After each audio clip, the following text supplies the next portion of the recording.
អូនបានឈឺចាប់ហើយដើម្បីបងមិនអាចនៅជាមួយអូនដល់ស្លាប់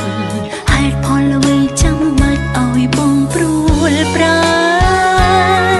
បាត់បង់បងអូនបាត់បង់ក្តីសុខថ្ងៃនេះថ្ងៃមុខអូនត្រូវរួមបែបណាអូនមិនហ៊ានប្រឈមមុខនឹងក្តីឈឺផ្សាអូនខ្លាចភាពឯកាណាមានមែបាត់បង់ដូចបាត់មនុស្សមួយផែនដីជីវិតអូនក៏រកគ្មានន័យដែរជុំវិញខ្លួនគ្រប់អ្វីមានតែទុក្ខសាកម្មចងកម្មអូនរហូតដល់ស្លាប់កម្មចងកម្មអូនរហូតដល់ថ្ងៃស្លាប់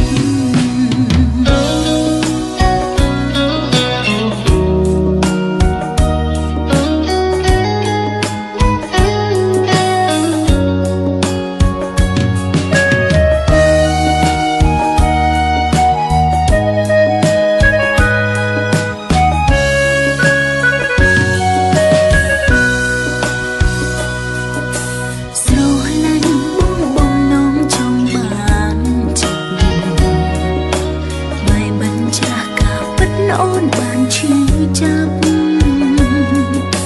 ហើយដើម្បីបងមិនអាចនៅជាមួយអូនដល់ស្លាប់ហេតុផលអ្វីចាំបាច់ឲ្យបងព្រួលប្រាបាត់បង់បងអូនបាត់បង់ក្តីសុខ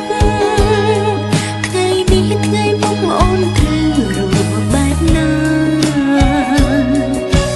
អូនមិនហ៊ានប្រឈមមុខនឹងក្តីឈឺផ្សាអូនខ្លាចភាពឯកាណាមានមែបាត់បង់ដូចបាត់មនុស្សមួយផែនដីជីវិតអូនក៏រកគ្មានន័យដែរជុំវិញខ្លួនគ្រប់អ្វីមានតែ